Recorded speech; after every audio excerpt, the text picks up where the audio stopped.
Alors, on y va? Allez, c'est parti. Tout le monde a son Tania?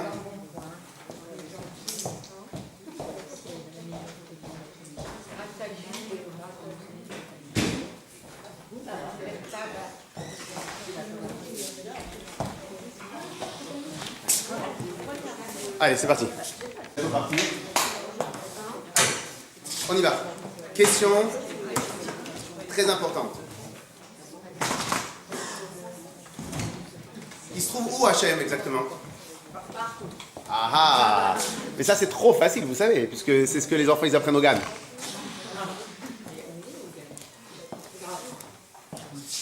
Alors, où il se trouve Hachem? En nous. En nous. Là-haut, c'est Nicole. Partout, comme dirait. Hachem, il est partout. Oui, il faut bien leur travailler. Il est transparent. Alors, il est transparent. Non, on avait dit que c'était aussi une partie de nous. Une fois ils ont posé la question, c'est quoi quelque chose de transparent? Une barrière, vous savez, une barrière avec les... Alors, allez. Comment? Dans notre âme. Deuxième question. Puisque je vois que c'est la première question, vous avez été très très forte à répondre. Deuxième question.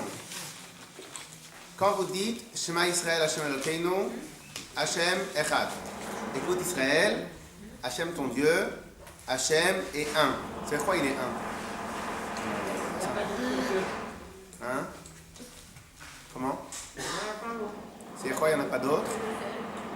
Il est unique, il ne change pas. Il ne change pas, c'est très bien, c'est par rapport au cours de la semaine dernière, il ne change pas. C'est quoi aussi Hashem Elokeinu, Hashem Echad, il est un, il est unique. On aurait dû dire, mais on sait que nous sommes 7 milliards d'individus, et sur les 7 milliards d'individus, nous sommes quasiment tous uniques, des modèles uniques. Vous savez ça? Donc on est des modèles uniques, et en étant des modèles, on est des modèles uniques alors qu'on n'est pas Hachem. Est-ce que le fait de dire qu'Hachem il est unique, est-ce que c'est la chose la plus, le compliment le plus élogieux qu'on a pu dire à Hachem? Alors, hein? C'est bien? Eh ben oui, ça c'est encore... Oui. Allez les mesdames, on doit travailler. Donc qu'est-ce que ça veut dire que Hachem, il est unique ou il n'est pas unique? Alors maintenant, la question essentielle qu'on va se poser aujourd'hui. Alors maintenant, la toute première question qu'on va se poser, parce que ça on a un peu travaillé la semaine dernière. Est-ce que Hachem parle? Donc, Hachem parle ou Hachem ne parle pas? Nous, par pensée. Réponds d'abord, est-ce qu'il parle ou il ne parle pas? Oui, il parle. Ah, donc il nous parle par la pensée, mais au Har Sinaï, est-ce que Hachem il a parlé ou pas? Oui, oui. Donc Hachem il parle. D'accord? Et ça ne contredit pas ce que vous avez dit il y a un instant.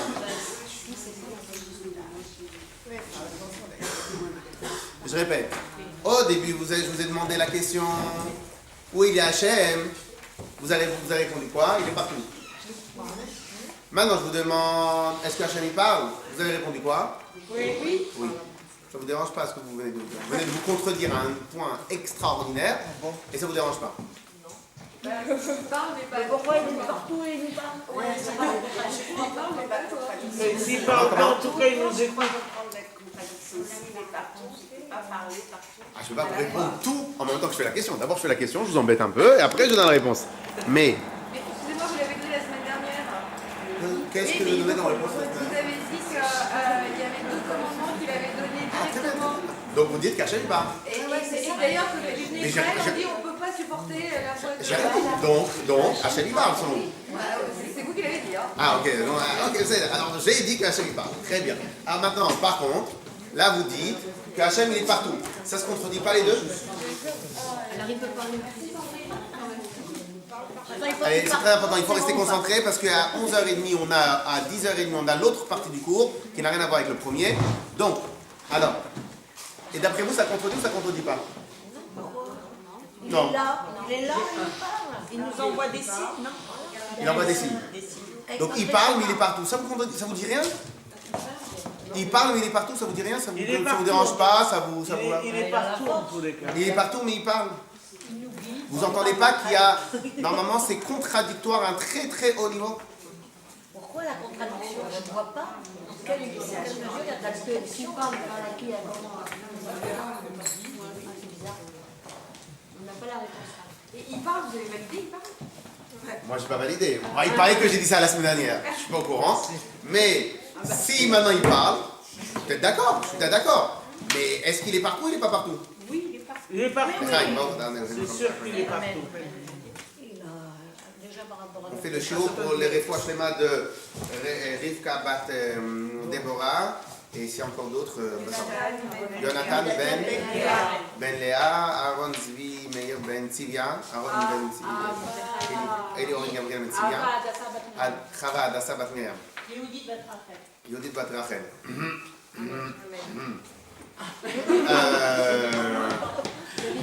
La contradiction, elle n'est pas dans le fait que parler c'est humain et être partout c'est pas. Non, pas encore. Ok, vous êtes prêtes? On peut commencer? Très bien. Alors, vous ne nous avez pas donné la réponse. Vous n'avez pas encore l'habitude, la réponse vous ne l'aurez pas. On l'aura à la fin. Non, on va voir. Alors, allez. Est-ce que quelqu'un peut m'expliquer, humainement, comment, c'est quoi parler? exprimer. Très bien. Quoi d'autre? Baliser une pensée. Puis on Quelque chose faire spirituel, vous? vibrer ses cordes vocales. Très bien. C'est convertir. Mais il vous reste une partie d'en faire vibrer les cordes vocales. C'est convertir verbalement ce qu'on a dans la tête. Non, ça c'est bien aussi. Sortir ce qu'on pense. Ça c'est le principe de matérialiser, mais on peut aussi écrire. Ce que vous dites, on peut aussi écrire. Mais la meilleure réponse, c'est celle de Madame Ziegler. Mais il manque un petit point. C'est-à-dire, vous l'avez dit sûrement. L'idée c'est quoi? C'est quoi parler? Le principe parler, même un enfant qui n'a pas des idées peut-être très très élevées, même un enfant, parler ça voudrait dire quoi? Ça voudrait dire qu'il prend quelque chose qui est à l'intérieur, l'air qui est à l'intérieur, il le sort à l'extérieur de lui. On est d'accord? On est d'accord ou pas? Si maintenant, quelqu'un il est partout, il fait sortir où? À quel extérieur il fait sortir l'air? À l'intérieur de nous. Partout. Mais s'il est partout, donc il n'y a pas d'extérieur. S'il n'y a pas d'extérieur, il n'y a pas de parler. S'il n'y a pas de corps, il n'y a pas de possibilité de parler. Justement parce qu'il nous a rentré l'air pour parler. L'air, il est à l'intérieur de nous qu'on doit sortir. C'est son souffle qui nous Je répète. Pour parler, on est d'accord que parler est égal. Sortir quelque chose que j'ai ici, un air que j'ai respiré, je prends l'air, il traverse les cordes vocales, il traverse les lèvres, puisque les lèvres vont bien couper, est-ce que c'est un M, c'est un B, c'est un O. On vient, on fait sortir l'air, en sortant l'air avec la vibration des cordes vocales, etc., etc., il y a un mot intelligible qui sort à l'extérieur. C'est ça parler. Donc il faut un intérieur qui passe par des cordes vocales vers un extérieur. Si maintenant il n'y a pas d'extérieur, est-ce que parler, le terme parler existe? Hein? Ouais, justement, on va essayer. Je vais réfléchir 2 minutes à ce sujet-là, je vais voir ce qui...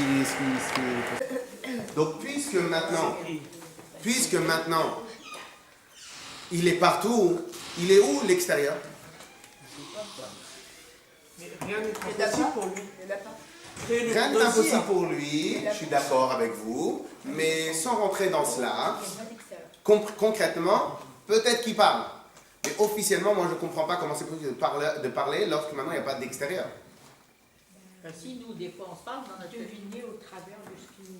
Mais ça ne fait pas parler. Officiellement, ça s'appelle penser. Mais dans ces Vous dites des mots clairs, ça s'appelle penser, ça ne fait pas parler. Mais dans ces cas-là, c'est comme ça pour tout. Et comment vous voulez créer un monde si vous n'avez pas d'aspect physique? C'est pareil. Alors, vous posez une autre question. Donc, vous dites que ce problème-là engendre un autre problème. Je suis peut-être d'accord, on va peut-être y arriver. Mais là, on va peut-être y arriver. Mais la question essentielle, c'est comment vous expliquez le principe que vous dites que Hachem parle alors qu'il est partout. Ça se contredit. Il nous guide par Je vois ses pas pensées. pourquoi ça se Alors ça, il vous pense. Alors vous pensez. Mais lorsque maintenant, et surtout que la question est essentielle par rapport à la semaine dernière. La semaine dernière, on a dit qu'Akadosh Baruch Hu, il a créé le monde avec 10 paroles. Et la Torah est dit que Hachem, il a fait les 10 paroles. C'est la Torah, c'est pas nous qui inventons ça. La Torah dit que Hachem, il a créé avec 10 paroles. Mais de l'autre côté, la Torah elle-même, elle dit que Hachem, il est partout. Comment vous associez le principe de partout et parler? Mais c'est pas parce qu'il veut être partout qu'il a envie qu'il est partout. Humainement, c'est un problème. Je ne peux pas parler à l'intérieur de moi. Je pense. Sauf que comme je pense tout fort, comme je pense de manière claire, donc j'ai appelé, comme madame elle a dit, on se parle. Mais ça, c'est un terme abusif. C'est pas vraiment on se parle. On pense, mais de manière claire. Mais le vrai terme parler, c'est quand je parle, je prends de l'air de l'intérieur, en tout cas je sors un mot à l'extérieur. Si maintenant je suis partout, il y a un problème de dire le terme extérieur. S'il est partout, ça veut dire qu'il peut être dans n'importe quelle chose matérielle aussi. Alors d'abord, le principe, vous avez tous répondu. Vous avez tous répondu, il est partout. Je suis entièrement d'accord avec vous. Maintenant, j'espère que jusqu'à maintenant, on avait compris le terme partout, comme les enfants, ils apprennent à l'école. J'espère que Bezrat Hashem, si on y arrive à la fin de ce cours-là, on y arrive, ou la semaine prochaine, j'espère que le terme partout, il aura une autre dimension normalement, si Dieu veut. Mais non, il ne parle pas, il parle au peuple toujours à travers les prophètes. Non, mais il a Regardez, parlé. moi je ne peux pas contredire la Torah. On est d'accord? Donc la Torah elle-même, elle dit Hachem, il a parlé. Donc c'est acté. Hachem, il a parlé. Mais de l'autre côté, la Torah, elle dit Hachem est partout. Donc je me pose une question comme ça. Comment on fait pour parler à l'extérieur lorsqu'il n'y a pas d'extérieur? Mais Hachem et la Torah, c'est un. Alors qu'elle utilise un autre terme, il a pensé. Attention, je n'ai pas dit qu'il n'y a pas de réponse, la réponse je vais vous la donner. Mais l'idée de base, c'est il faut d'abord comprendre qu'il y a un problème, qu'il y a une question. Donc comment, là, au final, en vérité, la question, elle n'est pas sur moi, la question elle est sur la Torah. Comment la Torah elle-même, elle se dit, Dieu il parle, de l'autre côté, la Torah elle dit qu'il est partout. Ça ne me dérange pas, tout me va. Mais où il est partout, et donc il ne peut pas se parler, ou bien il se parle, mais il n'est pas partout. Mais comme moi, je préfère dire qu'Hachem il est partout, parce que Tachlès c'est ce qu'il est, donc il faudrait qu'on essaie de comprendre un tout petit peu c'est le principe de parler. Mais l'idée c'est pas de comprendre tellement c'est quoi le principe de parler, c'est on va comprendre en même temps c'est quoi le principe de parler, en même temps c'est quoi le principe de partout, et en même temps ce qui va répondre à la question essentielle, c'est nous avions dit la semaine dernière que Hachem il n'a pas changé avec la création du monde, donc ça c'est la deuxième partie de cette question. C'est un peu, si tu vas parler ou dire ou créer le monde, c'est un peu la même chose. Je veux dire, comment on peut créer quelque chose à l'intérieur de soi aussi, c'est pareil. Là. Bonne question. Mais Tachlès, comme je vous l'ai dit il y a un instant, la question, la question n'est pas sur moi, la question est sur la Torah. On a peut-être un problème, effectivement, comme vous dites, quand on dit Hachem est partout, on a un mauvais concept. Ça vous dérange pas? On a un problème de concept. Hein? On a un problème de On n'utilise concept. pas les bons termes peut-être. Ou on n'utilise pas les bons termes, ou bien il faut réévaluer les concepts, il faut réfléchir, ou peut-être il faut les remettre à leur place. La Torah a dit il parle ou il nous parle. Hachem ou Arsinaï, il a parlé. Il Donc, il parle. parle. Quand Hachem, à la création du monde, est marqué Vayomer Elohim Yehi Or, que Dieu il a demandé qu'il y ait de la lumière. Donc Hachem il a dit Vayomer, Hachem il a dit. Tous les Bnei Hachem, tout le monde l'a écouté. Tout le monde a écouté ça. Non, c'est encore pire, à l'époque il n'y avait personne. Donc il y a quand même marqué qu'il a parlé. À l'époque il n'y avait personne, il y a quand même marqué qu'il a parlé. Il a parlé avec des mots. Oui, Vayomer Elohim Yehi Or. Comme ça la Torah le dit. Ok? Mais le problème, encore une fois, le problème essentiel, c'est le principe. Donc la contradiction, c'est la suivante. D'un côté, il y a marqué Vayomer,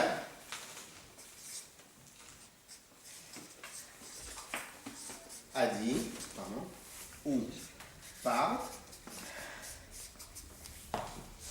Hachem, donc dit, et partout. Donc la question est, comment vous associez les deux? Question, comment on peut parler lorsqu'on est partout?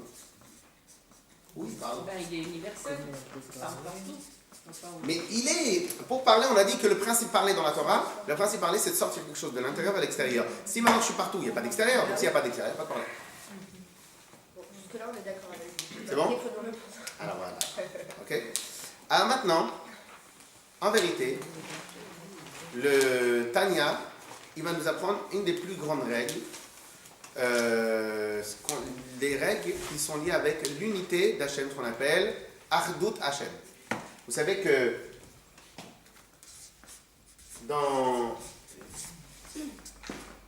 vous savez que une des grands problèmes qu'ils ont eu tous les civilisations jusqu'à maintenant, et jusqu'à, je crois même que ça s'appelle une science à part entière, je crois que c'est la théologie, c'est comprendre Dieu, réfléchir sur Dieu, etc., etc., etc.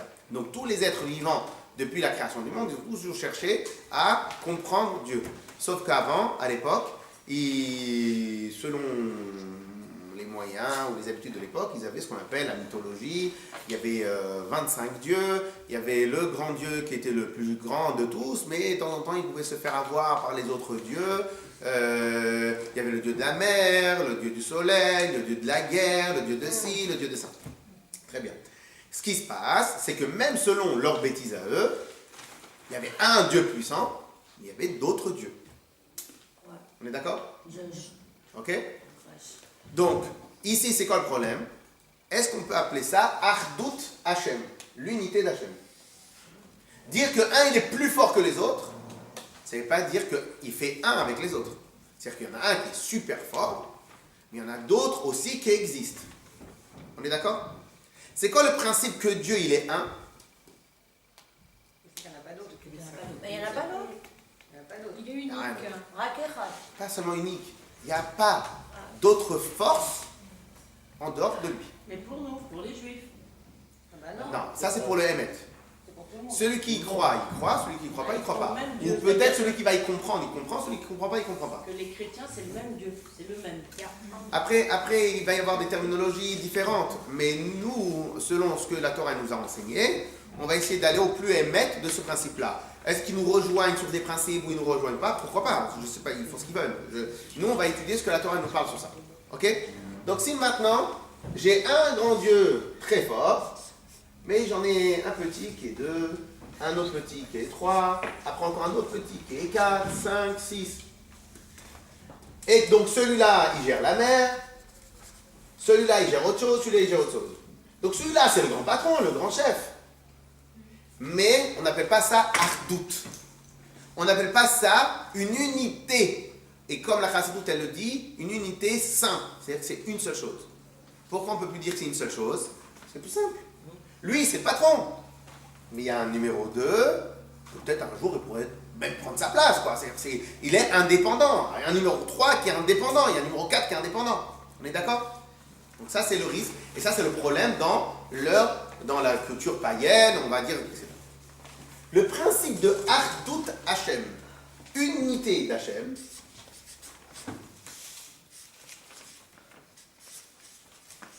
alors le principe que la Chassidut nous enseigne dans unité d'Hachem est très simple.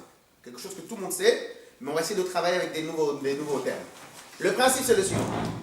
C'est que tout ça, il n'y a pas un Dieu de la mer, un Dieu de choses. Tout ça, c'est quelqu'un, c'est un Dieu. Tout ça, c'est quelqu'un. Mais d'accord? Non, on l'a fait. Tout à fait. Très bien. Question. Moi, je suis indépendant ou moi aussi je rentre dans ça? Vous rentrez dans ça? Donc vous êtes Dieu alors? Non, il y a une partie de Dieu. On est une partie. Alors, la partie, elle prend combien de place chez Une vous? partie de lui, donc. La partie, elle prend combien de place chez vous? Beaucoup. Parce que ça nous permet de vivre.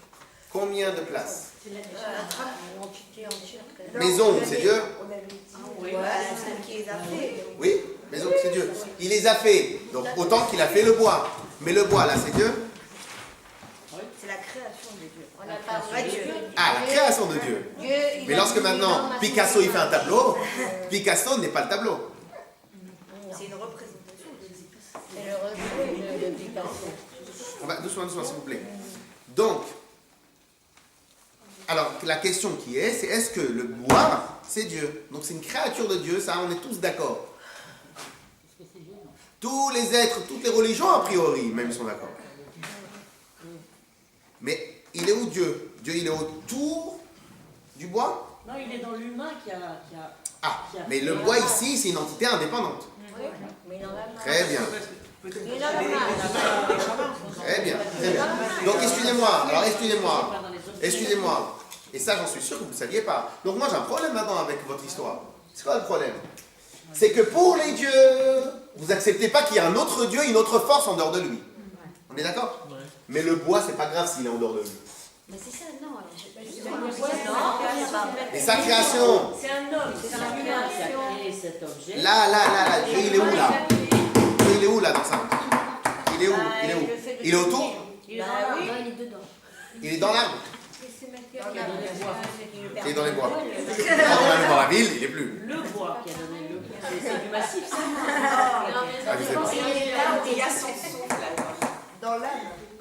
Alors, Non, moi je dis, personnellement, je pense que Dieu est dans Madame la Neshama, en nous, et que c'est l'humain qui va fabriquer cet objet, donc à travers l'humain, Dieu, voilà, Dieu va donner les mains, la force, l'intelligence, le truc, pour fabriquer. moi j'attends, j'espérais, j'étais quasiment sûr qu'on ne va pas le faire en un cours. Pourquoi? Parce que c'est un sujet important.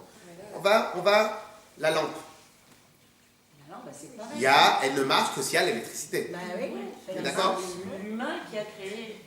La lampe ne marche que s'il y a de l'électricité, s'il y a de l'énergie. Est-ce que l'énergie, donc l'électricité, et la lampe, elles font un?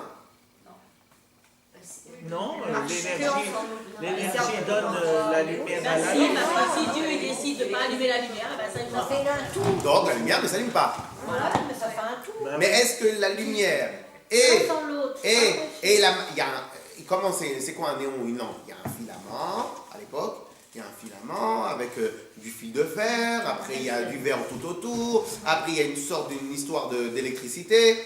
L'énergie, donc l'électricité elle passe, elle vient, elle rend incandescent le filament et comme ça on a la lumière. Est-ce que l'électricité et le filament c'est une seule chose? Non. Ah, on est d'accord que non. Donc c'est juste la question que je vous pose. La question que je vous pose, c'est quand vous dites que le souffle de Dieu, donc le souffle de Dieu il vient, il anime ça, mais il n'est pas dedans, il est à l'extérieur, il est autour. Excusez-moi, c'est pas parce qu'on dit qu'il est partout qu'il est dans tout. C'est vous qui avez dit partout. Moi, je vous ai suivi sur partout. Être partout, d'abord, ça ne signifie pas être dans tout. Et puis. S'il y a des questions, il faut absolument poser les questions parce que chaque mot il est important. Parce que là, ce qu'elle dit, Non, mais c'est. elle croit qu'elle a raison, mais. Vous avez raison, À j'ai l'être mis humain. Non, je suis d'accord, mais parce que vous allez voir que je vais revenir sur les. Donc, si on va dire que ça c'est le standard, le hamoud, ok? Si on va dire que ça c'est le bois, alors, vous n'êtes pas d'accord, personne n'est d'accord, ok? Bien que si on avait fait le cours il y a 1500 ans, à l'époque des Romains, on aurait pu être poursuivi pour être en prison, ok? Donc là maintenant, parce que là maintenant on dit que les autres ils n'existent pas. Donc vous êtes tous d'accord, ok? Mais donc, dire qu'il y a un dieu de la mer, vous n'êtes pas d'accord. Non. Unanimement. C'est le même. 3, dieu de la terre, non. Dieu de la guerre, non. Tout le monde, on est d'accord que non, c'est pas possible de dire qu'il y ait quelque chose d'autre que Dieu là-haut dans le ciel. On est d'accord? Oui. Alors dans le ciel, il n'y a que lui. Et sur la terre? Il n'y a que lui ou il y a aussi autre chose? Qui commande tout. Mais là où vous avez dit commande tout, ou là où vous avez dit que c'est lui tout? Là où vous avez dit commande les autres dieux, ou vous avez dit il y a un seul Dieu? Donc vous n'avez pas dit commande. Vous avez dit il y a un seul. Commander, s'il y a une personne à l'extérieur de moi, une personne indépendante, psychologiquement libre arbitre, etc., que je lui donne des ordres. Ça, c'est le chat commander. Mais si maintenant vous dites commander, donc il peut rester le patron, mais il y en a d'autres forces. On est d'accord? Donc, sur ça, vous avez dit que vous n'êtes pas d'accord. Vous avez dit que vous étiez d'accord, vous avez dit que vous n'étiez pas d'accord. Sur cette hypothèse, vous avez dit que vous étiez d'accord, vous avez dit que vous n'étiez pas d'accord. Juste une question. Une force. On a dit qu'il ne donne pas des ordres aux dieux de la mer pour les faire vivre la mer. Donc ici, vous êtes d'accord qu'il y ait que, c'est en vérité, c'est pas 1, 2, 3, 4, c'est un grand 1. On est d'accord? Très bien. Donc ça, c'est dans le ciel. Quoi? Ça, c'est dans le ciel. Mais quand on arrive dans la terre, et que là, je vois du bois, Ben, je dis quoi? Attends. Dans le ciel, il est un. Des enfants de 5 ans. Et partout, Quoi, il est. quoi Il est dans l'univers. Non, mais Partout, parce que, il est. non, c'est pas comme si c'est parce que vous allez voir que les termes, je fais exprès de les caricaturer Parce que sinon, après, si je caricature pas, alors on va croire que les termes, c'est les mêmes. En fin de compte, les termes, c'est pas les mêmes. Donc, en haut, je suis d'accord qu'il fait 1, mais là, non. Ça, c'est indépendant, mais ça exécute sa volonté. C'est ça que vous dites? Oui. Donc, si ça, c'est indépendant et ça exécute sa volonté, qu'est-ce qui vous dérange de dire qu'il y a Poséidon? Ça exécute pas. Ah, pourquoi? Parce que Poséidon, il a une indépendance intellectuelle. C'est ça qui vous dérange? Oui. Donc, ou bien vous considérez qu'il fait 1 et qu'il n'y a rien d'autre en dehors de lui. Non, il fait 1 et il donne l'intelligence à celui qui l'a créé. Alors, pourquoi vous ne dites pas la même chose pour Poséidon? Pour créer. Alors, dites la même chose pour Poséidon. Il a créé Poséidon et Poséidon, il crée la mer. Non. Parce que Dieu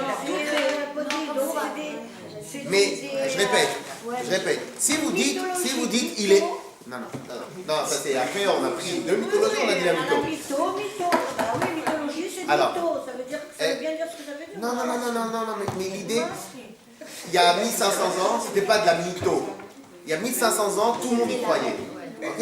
Donc maintenant, on veut essayer de réfléchir. Je veux aller jusqu'au bout de l'idée. En fait, Dieu, il nous anime, comme vous dites, il nous anime tout.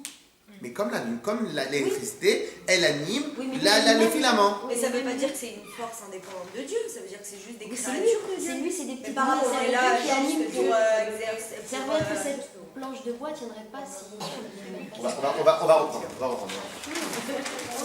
Non, vous savez pourquoi je suis content? Parce que ça vous dérange. Oui, parce que j'avais Donc je suis content. Je comprends pas nous laisser comme ça.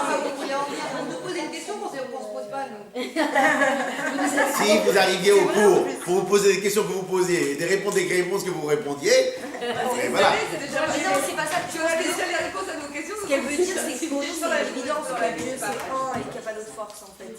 C'est pas une question qu'on s'est posée un jour, est-ce qu'il y a un autre Dieu? Oui, mais le problème, C'est ça qui est compliqué pour nous. oui, je Parce que sais. pour nous, Le problème, c'est tout à l'heure, on a dit, mais je vous parle comme si qu'on avait 5 ans.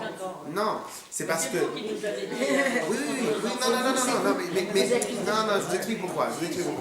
La force du Yetzara ou la force de la nullité, c'est d'amalgamer tous les concepts. Et à la fin, quand vous arrivez chez un instant, je sais pas, il y avait une pub à la radio, il n'y a pas longtemps, il y avait 5 ans, il y avait peut-être il faisait comme ça. Ah, je suis électricien, j'arrange l'électroménager. Ah, votre voiture? Mais votre voiture aussi, je prends. Ah, votre téléphone? Je prends votre téléphone. Quand vous avez quelqu'un qui vous dit, je sais tout faire, à la fin, vous dites, il y a un problème, je préfère aller chez un spécialiste. Donc, qu'est-ce qui se passe? Quand, en fin de compte, tous les termes, ils se mélangent, et bien à la fin, on ne sait plus exactement ce qui se passe. Donc, en vérité, on va essayer de découper les termes, de les retravailler, ça c'est un. Et normalement, Bezrat Hashem, si j'arrive à transmettre le message comme il faut, normalement, on va avoir un avant ce cours, on va avoir une vision d'avant le cours et après le cours Bezrat Hashem. C'est Dieu. Alors maintenant, je reprends. Maintenant, je vais caricaturer, mais très, très large. Je reprends. Chez les goïms, pas chez les goïms, chez les païens, parce que maintenant ça a changé la mode. Chez nous, ça a toujours été Hashem Echad. Chez nous, ça a toujours été un seul Akadosh Baruch Hu qui a tout créé, etc. Eux, ils ont évolué avec le temps. Donc, dans la bêtise, je caricature exprès. Au passage, vous savez que le principe des halachot, même quand vous étudiez le Shulchan Aruch, il ne fait que caricaturer. Parce que c'est en connaissant les extrêmes qu'après on peut jongler et on peut changer. Ok? On est obligé de caricaturer à un moment. Donc là, maintenant, je vais caricaturer. Je vais dire quoi? On a dans la mythologie. Ok? Donc, dans la mythologie. On a quoi? On a. Allez, ça c'est chez les Romains. C'était comment chez les Grecs? C'était pas chez les Grecs. Bien sûr que c'est... Non, je sais. Apollon chez les Grecs. Non. Jupiter. Jupiter? Ça c'est chez les Romains, Jupiter?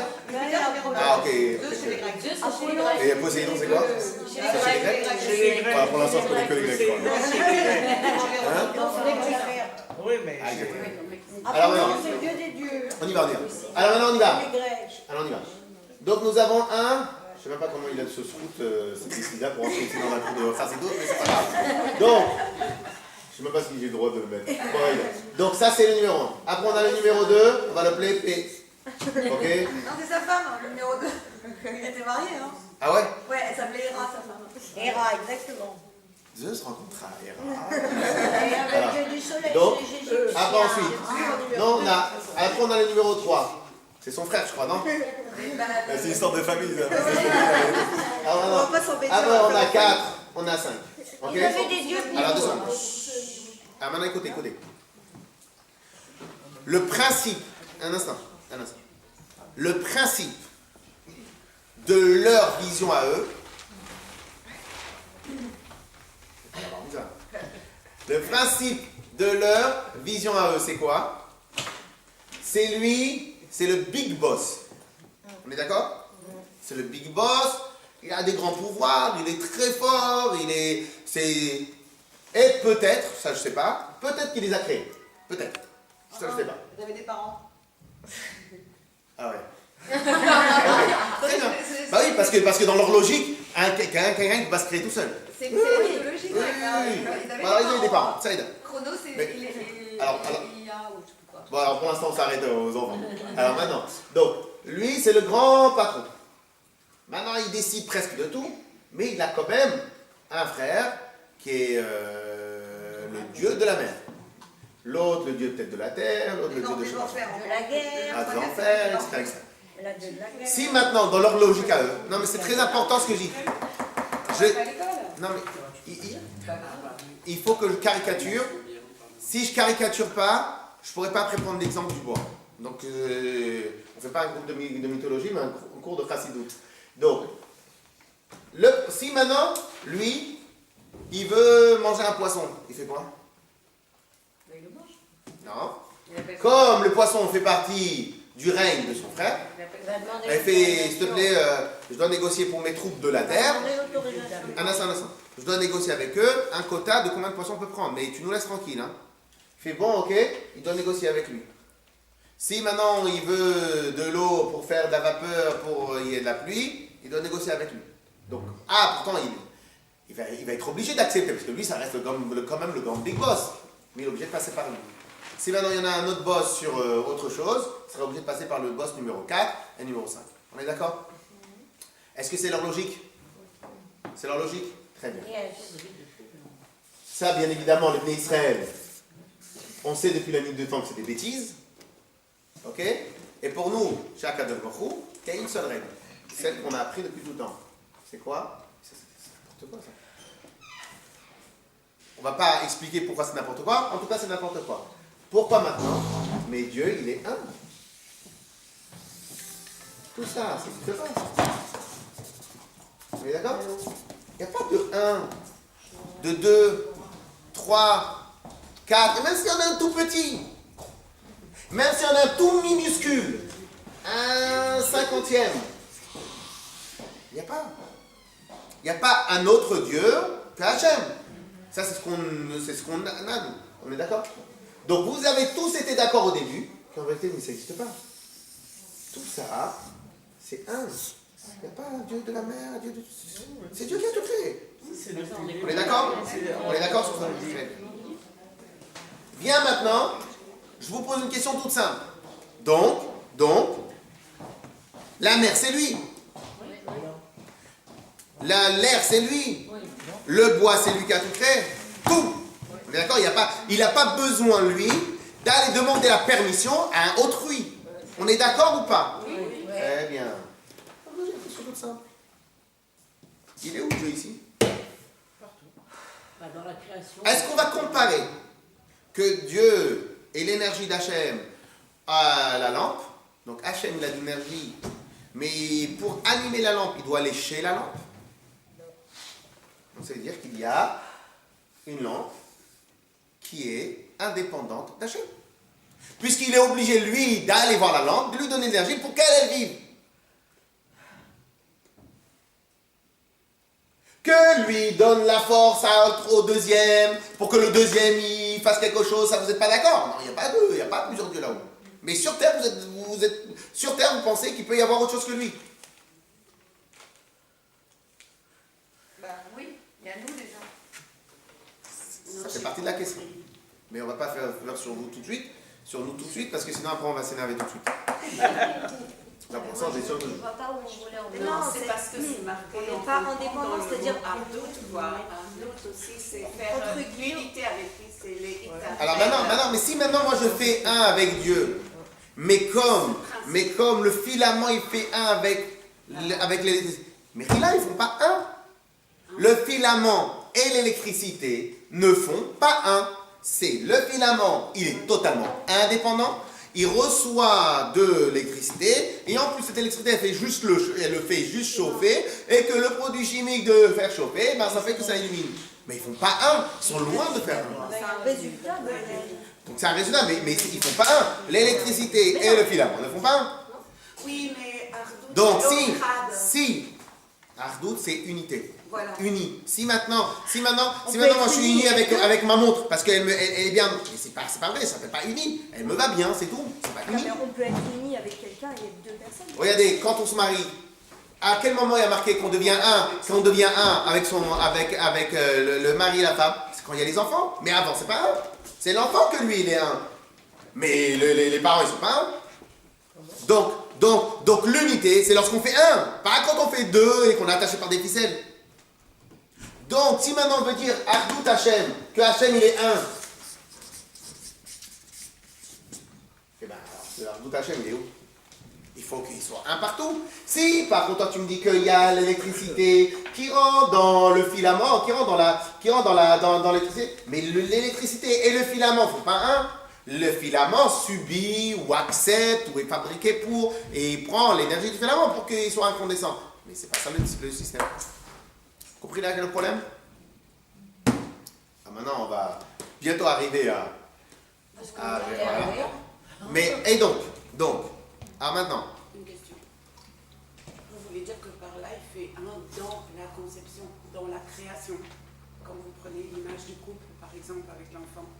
ce que je veux dire, c'est que peut-être il n'y a pas de création. On y arrive. Hein?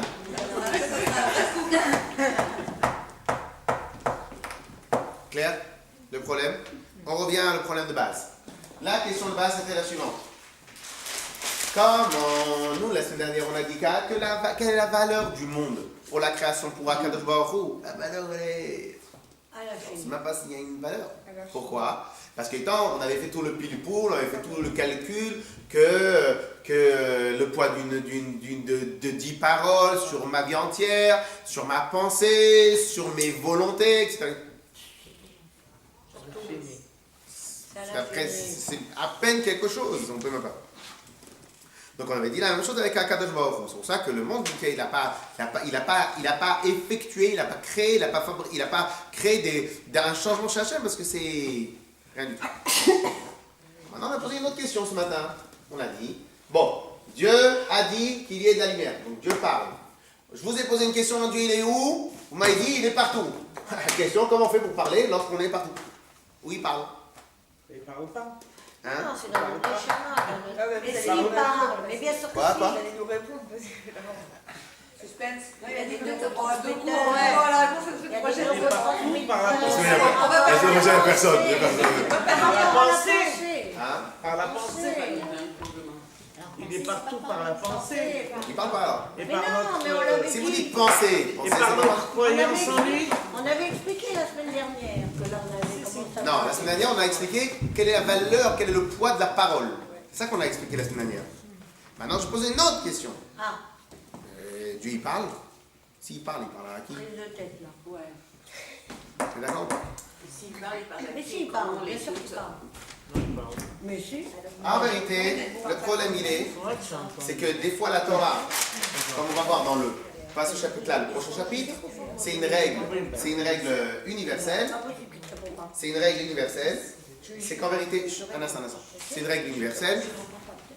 C'est que Hachem, la Torah, Dibra à Torah, Kelashon Ne'adam. La Torah, elle utilise des termes pour nous faciliter la compréhension. Mais les termes sont toujours à prendre avec des pincettes. Ok? Comme il y a marqué que sur l'ouverture de la mer, Akadosh Baruch Hu, il était avec Beyad Rama, c'était un homme de guerre. Hachem, il n'est pas venu, il n'a pas mis une armure, une cuirasse, il n'a pas pris des lances. Ça, c'est ce qu'ils font dans la mythologie. Ils veulent comparer l'homme, ils veulent comparer Kadosh Baruch Hu à l'homme. Ok, mais nous, Mais cependant, la Torah, elle a utilisé des termes. Il a fait sortir le Bnei Israël des Yad Rama avec une main forte. Donc quelqu'un, il va venir, il va faire avec sa force, etc. En vérité, les termes, il faut les utiliser, il faut les conceptualiser, il faut réfléchir, il faut prendre la substance, mais il faut oublier un peu le principe général de parler. Donc de la même manière ici, on va faire la même chose avec parler. On va voir après tout à l'heure, on va répondre à la question comment Hachem il fait pour parler, on va répondre après ces problèmes-là, mais d'abord on va passer par une autre chose. Ok? Imaginons maintenant. Ok? Maintenant, avant de répondre aux questions, on va faire autrement. Imaginons, bien évidemment, que Hachem me pardonne, parce que c'est juste pour le coup. Imaginons maintenant que tout ça, on a dit qu'Hachem est partout. Donc imaginons maintenant que le partout, c'est ça. Ouais. En vérité, c'est nous qu'Hachem nous a créé, mais lui, il a toujours été, c'est même pas une question. Imaginons, non, pas la conscience. Imaginons que le partout.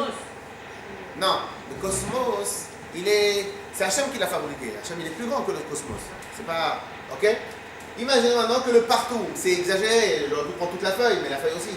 Donc c'est pas comme ça qu'on parle, parce qu'à 14 jours, il est partout, mais c'est juste pour comprendre. Imaginons maintenant que quand on dit tout ça, c'est la place d'Hachem. Ok? Donc s'il est partout, donc où il parle?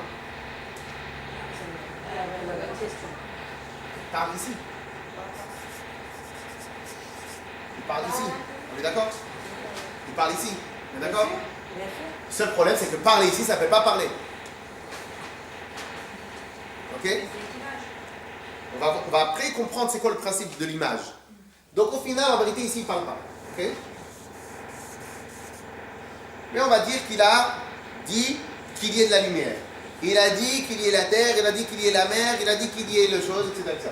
Donc, le monde, il est où? Donc le monde qu'il a parlé, il est où? Il est là. Donc le monde, il est là. On est d'accord? Et Charenton, c'est là. Alors maintenant, le monde est là. On est d'accord? Hein? Le monde est là. Donc le monde, il est à l'intérieur.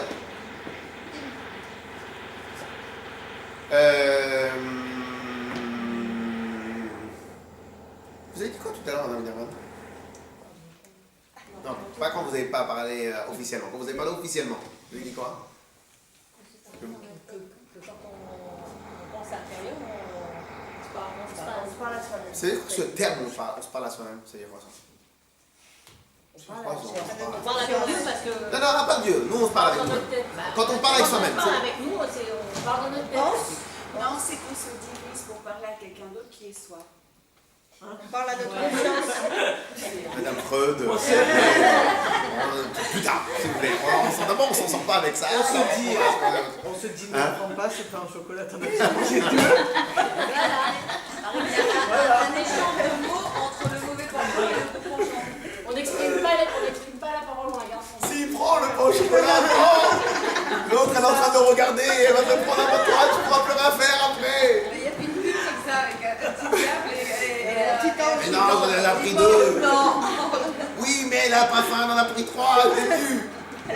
Alors maintenant, donc, quand on se parle à soi-même, ça veut dire quoi se parler à soi-même? Non, ça c'est un. Ça c'est un, Méphila. C'est faire sortir. Ça c'est un. Maintenant, avant que je me parle à moi-même, je me parlais pas à moi-même.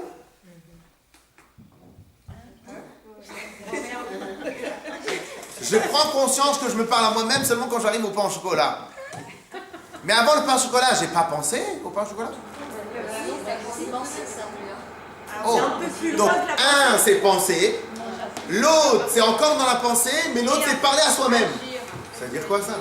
Au final, ça reste que de la pensée. On est d'accord ou pas? Alors ça serait quoi le terme? On parle à soi-même. C'est que la pensée, c'est quelque chose qui inclut tout. Ça peut être dans le subconscient Le pain au chocolat d'il y a un an, qu'on m'avait fait le même coup, mais ça, je l'ai oublié, il m'a créé de l'expérience, mais ça peut être le pain au chocolat d'il y a 3 ans, ça peut être le problème, ça peut être... j'ai plein de choses dans ma pensée, oui ou non? On pense à plein de choses, on a toute notre enfance, on a toute notre expérience, on a tout. Et qu'est-ce qui s'est passé au moment où je pense qu'à une seule chose? Je le prends ou je le prends pas. C'est quoi l'idée? C'est qu'en vérité, là, c'était la chose la plus matérialisée, l'idée la plus concrète que j'avais tout de suite. Et elle était tellement concrète qu'à un certain moment, j'ai pensé à Kassa. À ce moment-là, j'appelle ça je me parle. Mais pourquoi j'appelle ça je me parle? Non pas parce que j'ai parlé, parce que j'ai matérialisé des pensées générales, je les ai restreints, je les ai matérialisées, je les ai pris très clair. Okay? Donc en réalité, on ne se parle pas à soi-même, on ne fait que penser au final. Mais on a pensé de manière beaucoup plus restreinte, beaucoup plus concentrée, beaucoup plus finie. Okay? Je reviens sur notre idée à nous. Si maintenant le monde, il est là. Vous êtes d'accord? Donc tout ça, c'est Hachem. Et le monde, il est là. Mais excusez-moi, ce monde-là, mais il est où? Est-ce que quelqu'un pourrait me donner un exemple? Est-ce que quelqu'un pourrait me donner un exemple, plus ou moins, c'est quoi? Plus ou moins, ça serait quand on se parle à soi-même. On est d'accord? Est-ce que vous êtes d'accord avec cette idée? Que le monde serait plus ou moins quand quelqu'un se parle à lui-même. On est d'accord? Donc je pense au pain au chocolat. Mais le pain au chocolat dans ma tête, en plus des fois vous savez ça nous fait même saliver, on y pense, etc., etc. Ce pain au chocolat quand il est dans ma tête, mais au final celui-là, quelle odeur il a? Il a l'odeur du pain au chocolat. Il a le goût du pain au chocolat. Des fois même on a une idée qu'il sort du four, il a tout ce qu'il faut. Mais celui-là, il est encore un avec moi, il est uni avec moi. Celui-là, il n'existe pas réellement, entre guillemets, il n'existe pas réellement, mais il est uni avec moi. Alors des fois, ça peut nous faire tellement on n'y pense pas, ça nous fait déjà saliver. Donc on a aussi des réactions. Mais tachles, le pain au chocolat, il est encore dans ma tête. Jusqu'à là, vous êtes d'accord avec moi? Ouais. Si maintenant ce pain au chocolat, il est dans ma tête, tachles, j'y pense très fort, mais il fait un avec moi, on est d'accord? Et là, on a résolu le problème. C'est quoi? Qu'est-ce qu'on a résolu comme problème? 1, on parle. 2, dans un endroit où on est partout. Dans ma tête, je suis partout de moi-même. Dans ma tête, je suis partout de moi-même. Il n'y a que moi dans ma tête, il n'y a personne d'autre. Je me parle alors que je suis partout. C'est quoi ici? Comment on fait la jonction des choses? La jonction, c'est simple. C'est que ici, parler est un terme de matérialisation, concrétisation, restreindre. On pense qu'à une seule chose et quelque chose qui a vraiment une image bien définie. On définit une chose de manière extrêmement claire. C'est ça le principe parler ici. Partout, je reste encore à l'intérieur de moi-même. Pour l'instant, c'est que la première partie. Est-ce que vous êtes d'accord?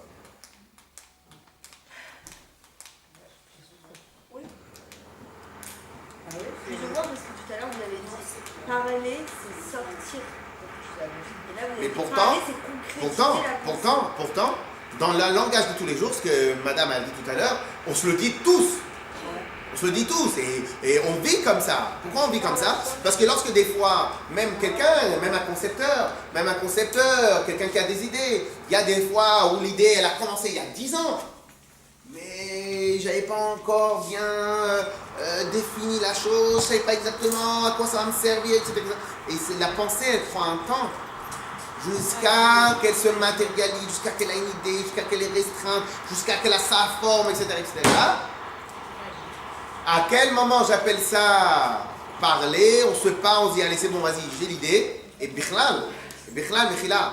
Et ça, bichlal, c'est aussi un préalable au principe de parler. Des fois, on entend un cours. On l'a compris, mais on ne saura jamais le répéter. Vous savez pourquoi? Parce qu'il n'est pas clair dans nos têtes. On ne sait répéter que des choses qui sont claires dans notre tête. Si maintenant c'est pas clair, on n'y arrive pas. Pourquoi c'est pas clair? Parce Parce que ça reste encore que dans la pensée de chez la pensée. Après, il faut le mouliner, il faut réviser, il faut retravailler, il faut en parler, il faut revenir dessus, etc., jusqu'à que je peux même l'expliquer. Donc, ça, c'est un préalable aux vraies paroles. Si je n'ai pas atteint ce niveau-là dans ma pensée, je ne pourrai jamais l'atteindre dans la vraie parole. Donc ça, c'est le préalable de la parole. C'est ce qu'on capte. Hein? C'est ce qu'on capte, nous, dans la pensée. Non, On capte c'est... pas tout. Mais, On n'a pas la capacité de tout capter, dans ce que vous expliquez. On capte une partie. Mais pour revenir à ce qu'on a dit, c'est-à-dire que nous tous, on pense, mais on fait seulement lorsque j'ai pris la décision. Mais prendre la décision, c'est aussi un process. C'est aussi un process. Oui, mais c'est pas grave, on peut les Hein? parler. Tout le monde a pris le iPhone. Tout le monde prend un iPhone. Mais le iPhone lui-même, on croit qu'il est arrivé un jour, avant il n'y avait pas de téléphone, et après il y avait le iPhone. C'est pas comme ça que ça marche. Non, c'est une évolution. Évolution de quoi? C'est qu'on n'avait pas les moyens, on n'avait pas les idées, on n'avait pas les trucs, il fallait aussi avoir le concept. Et un beau jour, j'ai dit, attends, si maintenant j'associe tout cela, à ce moment-là, donc il y a un moment où ça prend du temps jusqu'à que la chose elle ait une vraie forme, on a la capacité, etc., etc. Alors, chez le concepteur, peut-être lui il a la vision, mais il n'a pas les moyens techniques, ou tout simplement il n'a pas eu la vision, mais il y a un process. Et bien de la même manière que chez un concepteur tout seul il y a un process, de la manière dans chacun, etc., etc. Mais il y a un moment où on a l'idée de manière générale, et après, quand on concrétise l'idée. Une fois un monsieur qui avait une super idée, il a demandé, voilà, je sais qu'il faut faire telle campagne sur telle chose, mais je ne sais pas quoi exactement. Il appelle l'agence de pub, très grande agence. Il fait, allez, trouvez-moi quelque chose. Et trouvez-moi quoi? Je ne sais pas, voilà, je suis en train de sortir ça, mais il faut. Mais quel slogan vous voulez? Je ne sais pas. Mais comment vous voulez que qu'on fasse alors que vous ne savez pas? Débrouillez-vous, et quand vous aurez trouvé, je saurai que c'est celui-là. Au final, ils ont déplacé une tonne de personnes. Ils ont trouvé un terme de folie. C'est ça que je voulais. Un terme de... Un super terme, le terme qu'il voulait, de l'assemblée. Il a dit, c'est ça que je voulais. Il est fou, quoi. Il veut quelque chose qu'il ne sait pas ce qu'il veut.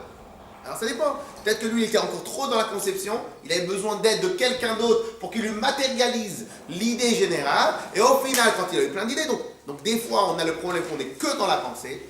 Après, on a besoin de matérialiser les choses. Mais même chez nous, indépendamment, on peut être à fond dans la pensée. Et on fait défaut sur le définir, redéfinir la chose. Et à ce moment-là, on n'a pas un produit fini. Le produit fini, c'est la parole qui est dans la pensée. Pour l'instant, on est d'accord ou on n'est pas d'accord? Je ne sais pas si vous êtes d'accord. Pour l'instant, on a compris ou on n'a pas compris? Claire? Alors là, il est 10h30. J'ai rien de ça. On fait l'autre sujet ou... Parce que l'autre sujet aussi, il est intéressant. Regardez la semaine prochaine alors. Ah, parce que, hein? Faites quelque chose de pas très long. L'autre sujet, on va prendre la préface du Rambam sur son livre qui nous explique un peu la Torah orale, la Torah écrite et c'est intéressant. De toute façon, c'est un must.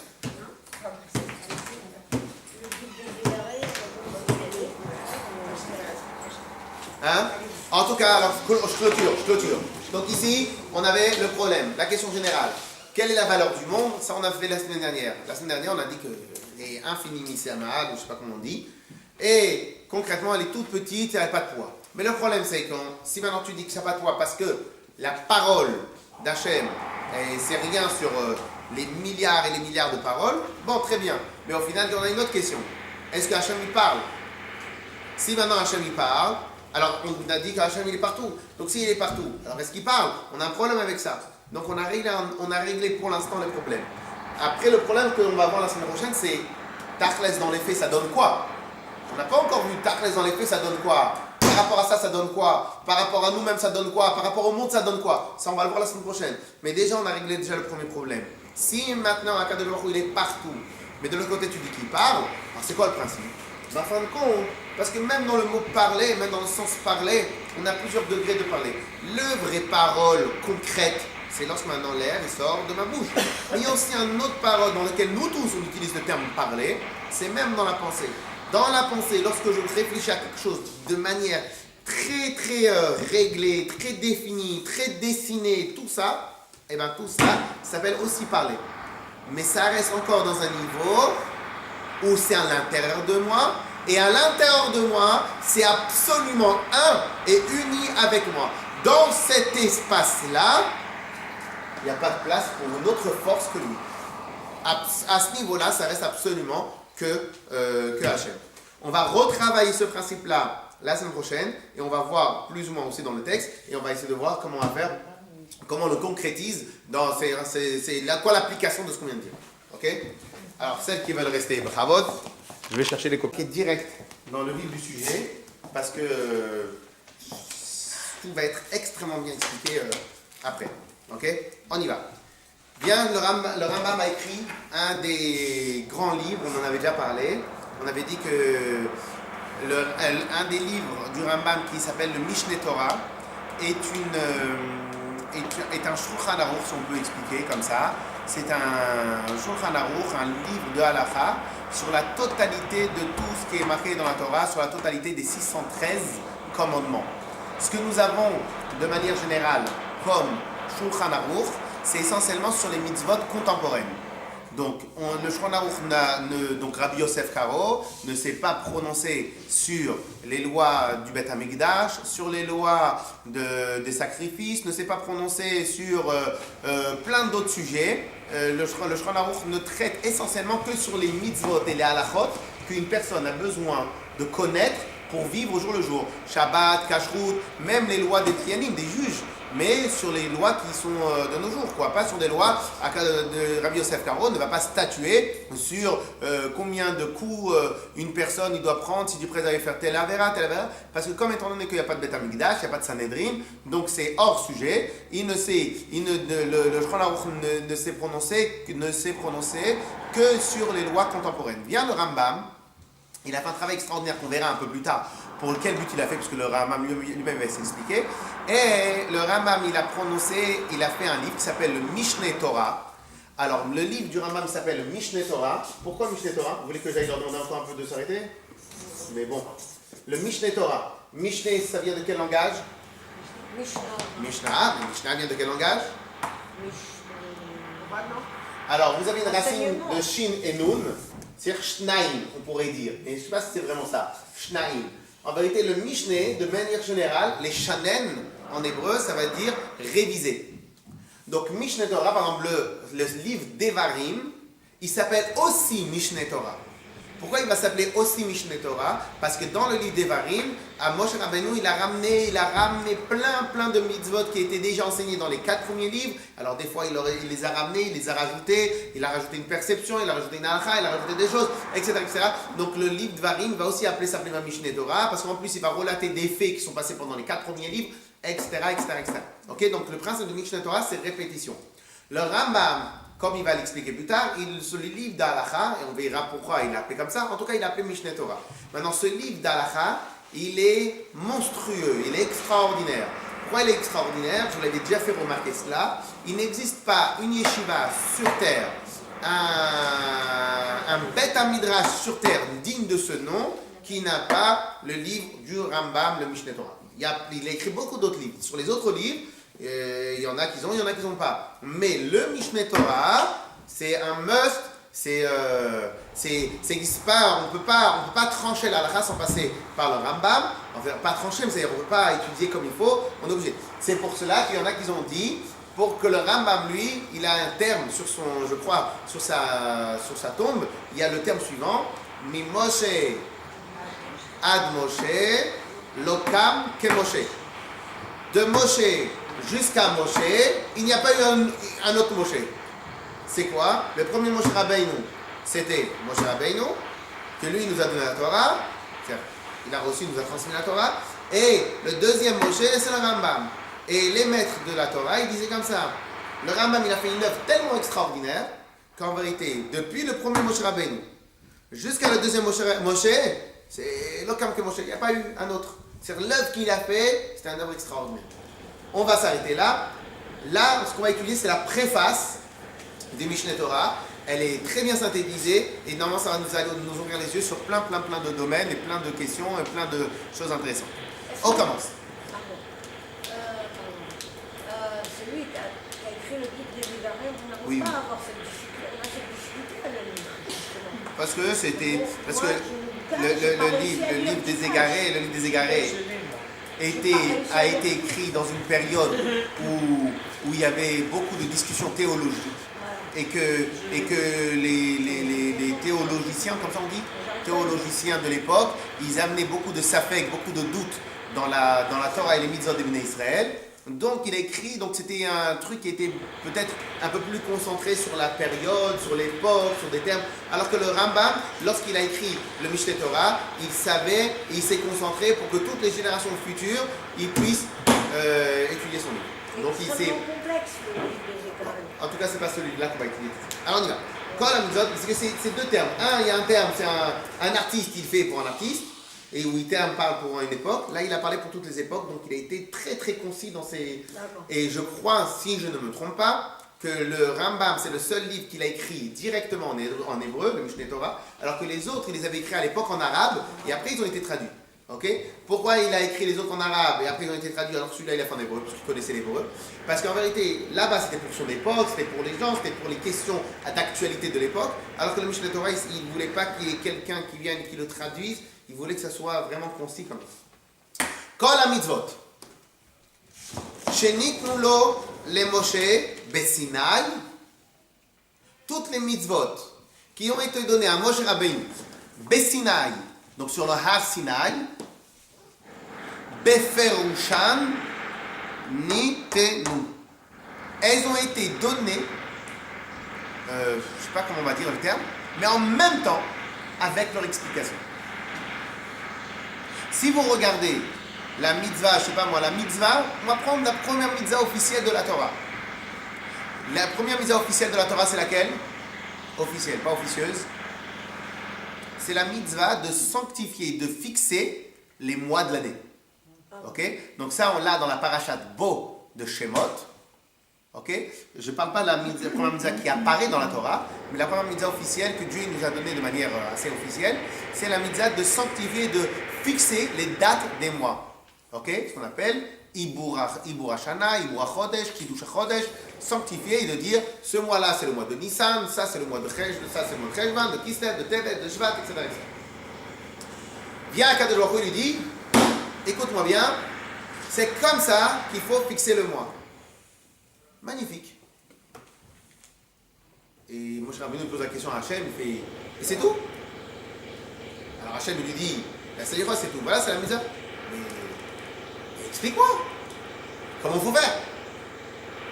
Donc comment il faut faire? Il faut 2 témoins, il faut que les témoins ils aient vu, il faut que le Beth Din eux-mêmes ils savent, ils connaissent les calculs astrologiques, astronomiques, en tout cas qu'ils connaissent les calculs pour qu'ils puissent évaluer, voir si les témoins ne mentent pas. Il faut aussi avoir les règles des témoignages, comme on reçoit les témoignages, etc.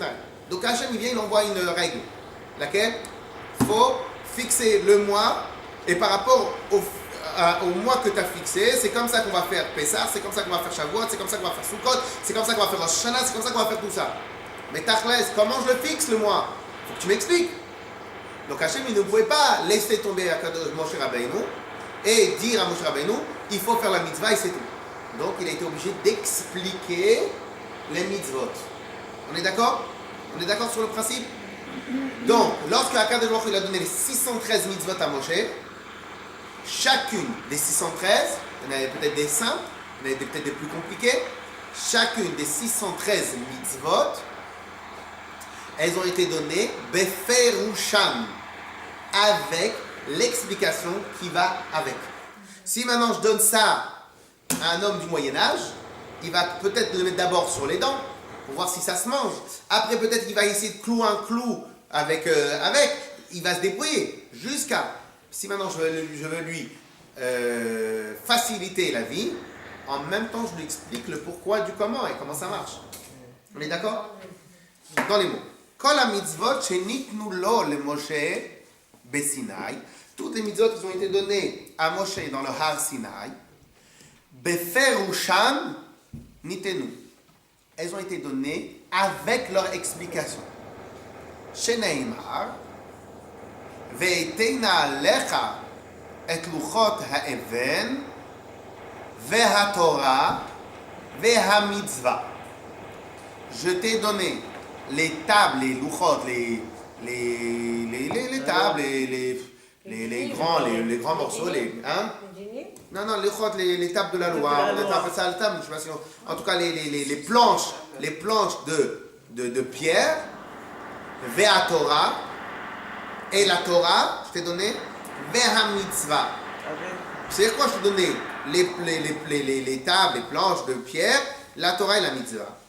Le Rambam nous explique. Torah, que je te parle, Zot Torah Shebirtav. C'est la Torah écrite, les lettres, le Chumash, la Torah écrite. Ve'a mitzvah, et la mitzvah, c'est quoi la mitzvah? Zo Perusha. C'est son explication. Vetzivanu, je continue encore quelques lignes. Vetzivanu, la sot a Torah, alpi a mitzvah. Et Dieu nous a ordonné que lorsque je vais vouloir accomplir une chose, une phrase, une mitzvah, une ordonnance qui est marquée dans la Torah, je dois la faire selon l'explication de ha-mitzvah, selon l'explication de la Torah, de l'explication. Ok? Donc, et on continue encore quelques lignes. Ou mitzvah zo nikret Torah shebe'al-peh. Et l'explication, donc la mitzvah, parce que c'est ça pour le terme qu'on utilise, en tout cas les explications de la Torah écrite vont s'appeler la Torah orale. Ok? Alors, ce qui veut dire que beaucoup d'explications, beaucoup de gens se trompent. Alors, quand on dit que c'est quoi la Torah orale, c'est la Torah des Chachamim, c'est la Torah des Rabbanim. Ici, vous voyez qu'il y a marqué quoi? Que la Torah orale, elle provient d'où? J'aimerais plus précis. La Torah orale, qui nous l'a transmise? Qui nous l'a donnée? Qui nous l'a mis sur écrit? Qui nous l'a donné? C'est les Rabbanim ou c'est qui d'autre? C'est Hachem, Non, c'est Hachem puisqu'il a donné l'explication. Il a transmis, c'est Hachem qui l'a transmis en Rachamim. Et quelle est la différence entre la Mishnah, le Mishneh Torah et le Shulchan Aruch? Alors, les appellations, on en a un peu rien affiche, les appellations, mais quasiment tous, officiellement, c'est tous des Shulchan Aruch. Mais c'est à des périodes différentes, et ça, on va voir plus tard. Ok? Mais le terme, c'est pas important. Le terme, la Mishnah, c'est le livre que Rabbi Yehuda Hanassi il a transmis. Mishneh Torah, c'est le livre qu'il a donné. Et le Shulchan Aruch, c'est le livre de Rabbi Yosef Karo. Mais on va voir qu'en fin de compte, comme tout va être expliqué de manière magnifique plus tard dans la préface, donc je préfère qu'on attende encore quelques temps. Ok? Donc je répète, je répète la question et je vais avoir une réponse claire. Donc je répète la question. Qui nous a donné les mitzvot, les explications, les commentaires de la Gemara? Non.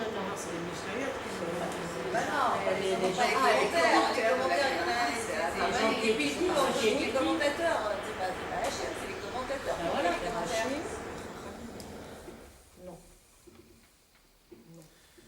La Gemara, elle a quel âge? 1500, 1700 ans? La Gemara, 1700 ans à peu près? Très bien. Alors, on va prendre un peu plus loin. À l'époque du premier Beth Hamikdash de Shlomo HaMelech, il y avait une Torah orale ou pas? Non. Il y avait toujours Par rapport à David Hamilek. la Torah orale, elle est venue avec la Torah écrite. Donc c'est l'explication. Et tout là est la question, quoi. Il n'y a pas d'autre Torah orale que cette Torah orale quand on parle des gens. Hein. C'est ça aussi. Donc, la Mishnah, ce qu'on appelle la Mishnah, la Gemara, tout ça, c'est la Torah orale. Mais justement, après, on va étudier c'est quoi une machloket. Après, on va essayer d'étudier un peu c'est quoi une machloket, c'est quoi tout ça. On va essayer de voir à peu près ça. Mais concrètement, si un jour on vous pose la question, qui nous a transmis, qui nous a donné la Torah orale, c'est censé être quoi votre réponse? Dans le désert. Mais plus précisément? À Non, plus précisément, c'est Hachem qui nous a donné la Torah. Mais si quelqu'un essaye de nous contredire, il a tort, il fait erreur, n'est-ce pas? Il fait erreur. Je vous promets que si quelqu'un il essaie de vous contredire, il fait erreur. Je suis l'envoie chez Non, chez vous, parce que maintenant vous connaissez. De toute façon, vous pourrez, en tout cas, même s'il n'est pas d'accord, vous pourrez lui montrer clairement. Vous trouvez dans n'importe quel livre, même en français, vous allez sur le site lubavitch.fr, ils ont réussi à traduire tout le Rambam en français. Donc vous pouvez prendre, le Rambam, la préface, ce sera écrit clairement. Ok? Donc c'est quoi? Donc si on vous pose la question, qui nous a donné la Torah orale? Mais de toute façon, Dieu, il est sympathique. On est d'accord? Donc, s'il est sympathique à Kadosh Baruch Hu, il ne va pas nous donner un téléphone, on ne sait pas qu'est-ce qu'on va faire avec. Ce ne serait pas sympathique de sa part. Et surtout, que le but ne sera pas atteint. Parce qu'encore que tu ne sais pas utiliser le téléphone, je suis énervé. Mais pourquoi je te donne un téléphone? C'est pour que tu puisses m'appeler. Donc, si je te donne un téléphone et que tu ne peux pas m'appeler avec, je ne te le donne pas, ça sert à quoi? Donc si Dieu il nous donne la Torah, mais une Torah qu'on ne pourra pas utiliser, qu'on ne pourra pas exploiter, qu'on ne pourra pas apprendre, qu'on ne pourra pas connaître, et donc à travers cela on ne pourra pas connaître Akadosh Baruch Hu, laisse tomber. Donc lorsqu'Akadosh Baruch Hu nous donne l'ordre de sanctifier les mois, il est obligé de nous expliquer en même temps, c'est quoi, comment je sanctifie le mois? La lune, elle doit être à quelle taille, à quelle taille elle-même, à quelle hauteur, quand est-ce, si maintenant les témoins ils n'arrivent pas le premier soir, le deuxième jour de la journée, c'est cachère, c'est pas cachère. Alors si maintenant les témoins ils arrivent le soir, et pas pendant la journée, le deuxième soir, qu'est-ce que je fais pas? Tout ça, il est obligé. Il m'a envoyé comme ça le plat, il me l'a mis devant moi, il m'a dit sanctifie-le-moi. Ça y est, je fais quoi avec? C'était la première mitzvah qu'il a donnée de sanctifier les mois. Officiellement, mais sinon c'est pas important. Oui. Mais pourquoi c'est si important que ça de sanctifier? Ah, c'est pour ça que c'est la première mitzvah officielle, quoi. C'est comme si maintenant je vous donne une mitzvah officielle, mais je sais pas. Mais d'abord, pour la raison toute simple, c'est que c'est important parce que vous avez Rosh Hashanah qui dépend de ça, Kippour qui dépend de ça, Sukkot qui dépend de ça, Pesach qui dépend de ça. Vous avez tout qui dépend de les mois comme Cheshvan où on doit se remettre des fêtes. C'est pas grave si on n'a pas de fêtes, mais dans les mois on a des fêtes, si on les rate les jours, c'est pas bon. Ok? Après, je vous poserai pourquoi la lune comme référence. Je vous laisse travailler le dossier, vous me répondez la semaine prochaine. Voilà. Non, mais c'est... Pourquoi pas? On verra, pourquoi pas. Bah, Claire? On voit pas le soleil, quoi. Hein? Quoi? Non, mais on va vous le faire, la prochaine fois que vous allez poser une question, pourquoi pas? Ah, non! Mais parce que... question, Non, c'est pas ça, c'est parce que c'est un sujet. Vous voulez où on commence à... Mais non, on va avoir une question, là, on va apporter une autre question. Oui, mais moi j'aime bien qu'on se concentre sur le chose, sinon après on avance. D'accord. Alors, clair ou pas? Oui. Très, très important ce qu'on vient d'apprendre. Très, très, très important. Très souvent, les gens, ils racontent n'importe quoi. Et c'est aussi ça qui amène beaucoup de bêtises dans la tête. Qu'en vérité, quand on croit que la Mishnah, la Gemara et tout ça, c'est les hommes qui ont fait. C'est faux et archi faux. Plus tard, on va étudier, on va comprendre. En même temps qu'on fait cette préface, on va apprendre beaucoup d'autres choses. Comment, alors, et pourquoi il y en a des rabbins qui ne sont pas d'accord l'un avec l'autre. Si au final, c'est Dieu qui nous a donné la chose. Ok? Donc après, on va étudier. Après, on va étudier ça. Comment on sait que c'est Dieu qui nous a tout donné? Parce que je veux dire, il paraît qu'on a perdu beaucoup d'allo oral. Alors qu'est-ce qu'il dit, donc qu'est-ce qu'il nous dit non plus? Que les hommes n'ont pas rajouté des choses. Alors, pour une raison technique toute simple. Ouais. Aucun rav sur terre a le droit de rajouter une mitzvah que Dieu ne nous a pas donnée. D'accord. Aucun voleur sur terre n'a le droit de voler. Pourtant, il y en a qui se font. La seule différence entre les voleurs et les rabbanim, c'est que les rabbanim, ils sont raves parce qu'ils veulent protéger et transmettre la Torah. Donc, à partir du moment où il fait quelque chose qui est contre la Torah, il est plus rave. Bien sûr. Il peut faire des bêtises. Il peut faire des bêtises, mais il ne sera plus une référence. Oui, mais on ne peut pas le savoir. Et puis, il peut être convaincu qu'il fait ça pour, dans le but de protéger la Torah. Merci, Razak. Donc, de là, les rabbanim, ils ont mis, pas les rabbanim, la Torah, elle a mis encore d'autres garde-fous, comme par exemple, on décide d'une halakha que si on a la majorité. Donc, un rave qui fait des bêtises, je veux bien, mais une majorité de rabbanim, c'est différent. On a plus un garde-fou, la majorité. Ça, c'est 2. 3. La Torah n'a pas interdit aux rabbanim de faire des institutions, de faire des décrets Les rabbinim ont le droit de faire des décrets, mais ils n'ont pas le droit de dire que c'est la Torah qui a fait les décrets. Ils sont obligés de dire que c'est nous qui avons fait les décrets. Un exemple tout simple, il est interdit de manger avant de faire Arvit le soir. C'est pas marqué dans la Torah. Les rabbinim eux-mêmes ils disent, nous, on a décrété qu'il est interdit de manger avant de faire Arvit le soir. Et ça fait pas partie de la Torah orale, donc. Alors, c'est partie de la Torah orale, mais eux-mêmes ils le disent. C'est pas Dieu qui l'a dit. C'est nous qui l'avons dit. Un décret. C'est-à-dire, eux, les Chachamim, ils ont l'obligation de protéger la Torah, de faire en sorte que les Juifs ils respectent la Torah, mais ils ont une interdiction de dire ce que nous on a dit, c'est ce que Dieu il a dit. Il y a des fois que ce que les rabbinim ils ont déduit, c'est ce que Dieu a dit, et ça on va le voir. Il y a des fois que ce que les rabbinim ils ont dit, c'est ce que Dieu a dit, et il y a des fois ce que les rabbinim ils disent, c'est ce que eux ils ont dit, et eux ils sont obligés de le dire. Par exemple, quand vous étudiez, quand vous ouvrez le Shulchan Aruch, il est clairement stipulé. Ça c'est Midoraïta, ça vient de la Torah, ça c'est Miderabanan. Ça c'est Midoraïta, ça c'est Miderabanan. Et s'il y a un seul livre sur terre qui dit qu'une institution rabbinique, elle est toraïque, vous pouvez jeter direct à la poubelle, vous ne me posez même pas la question. Ok? Pourquoi? Parce que les rabbinim de tout temps, Akadosh Baruch Hu leur a donné la garde du peuple juif. Donc quand ils voient que les Bnei Israël, par exemple, je vous donne un exemple, une des mitzvot très récurrentes de Shabbat, ce qu'on appelle le Moukse, eh ben, le Moukse il a été institué par Shlomo HaMelech, David Shlomo HaMelech. C'est quoi le Moukse? Moukse, c'est l'interdiction, le démarrage Moukse, l'interdiction de toucher ce qui ne concerne pas Shabbat. Un exemple. Bien qu'on ne va pas l'utiliser. Bien qu'on ne va pas l'utiliser, ok, on n'a pas le droit d'amener à faire, d'avoir un exemple, un expert comptable, il ne peut pas prendre par exemple le Shabbat, alors que lui il ne va pas faire de travaux, il ne peut pas prendre Shabbat, ou un garagiste, il ne peut pas prendre le Shabbat pour ranger son garage.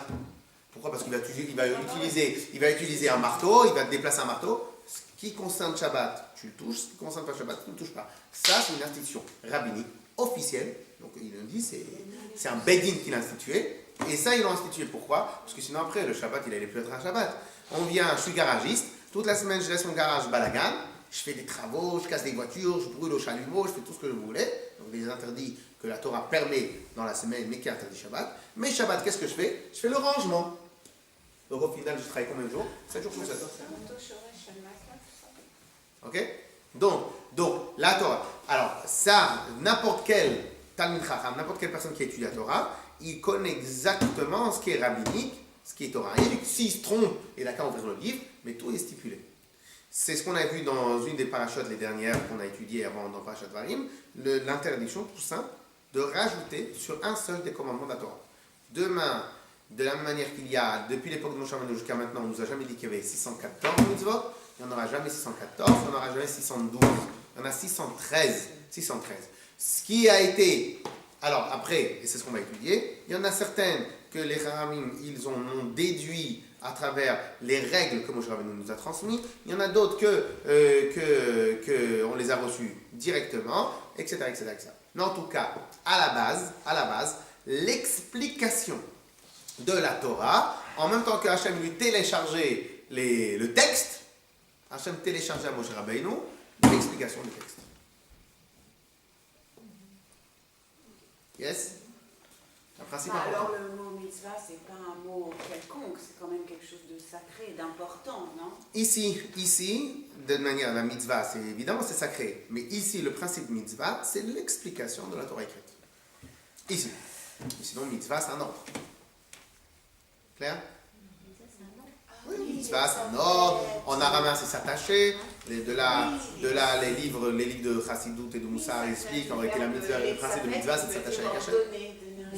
Qu'est-ce qui prime? C'est la Torah écrite ou la Torah? C'est complémentaire et celle-là c'est ça qui est important. Il n'y a pas deux Torah. Il y a une seule Torah. La seule différence entre les deux, c'est qu'il y en a une qui est écrite, l'autre c'est l'explication de celle qui est écrite. L'autre c'est l'explication. Je vais vous donner un exemple tout simple. Je vous l'ai déjà donné l'exemple avec le téléphone. Je viens, je suis garagiste et j'ai un magasin de scooters.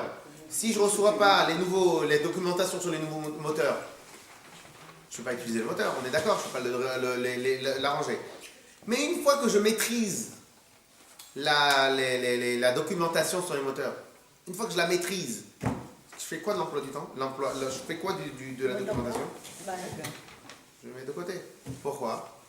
Parce qu'une fois que je maîtrise, j'ai plus besoin en même temps que je travaille, en même temps que j'arrange le moteur, en même temps j'ai toute la documentation en tête.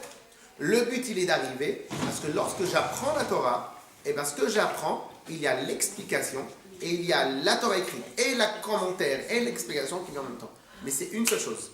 Alors au début, comme on est ignorant, donc au début, eh ben Hachem il a donné le texte de loi et l'explication du texte de loi, mais le but il est d'arriver à une seule chose.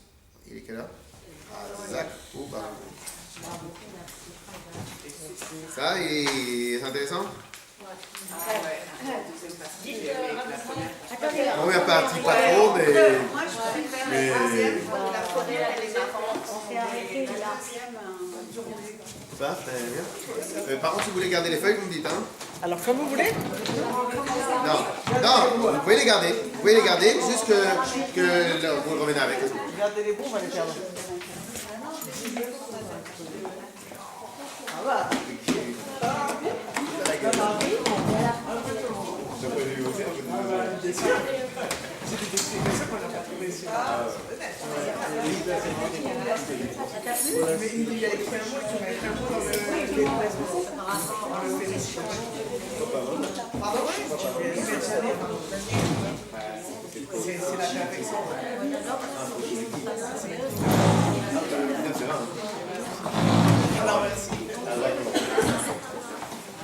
Razak, j'écoute.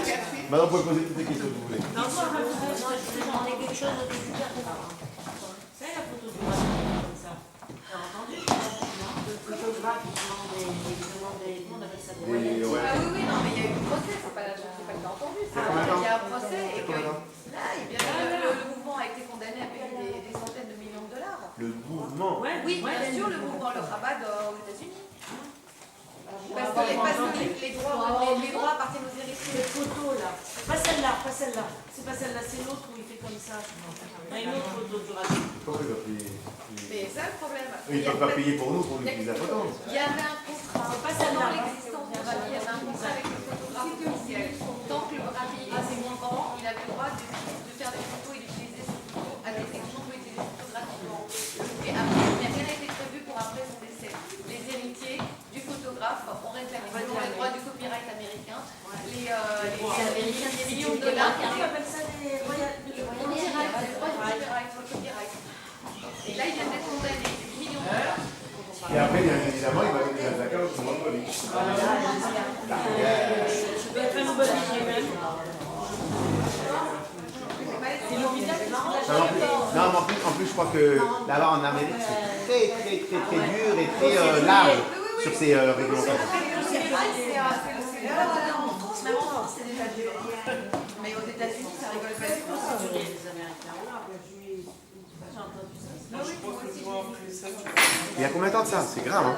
Là, maintenant, c'est sorti à pas de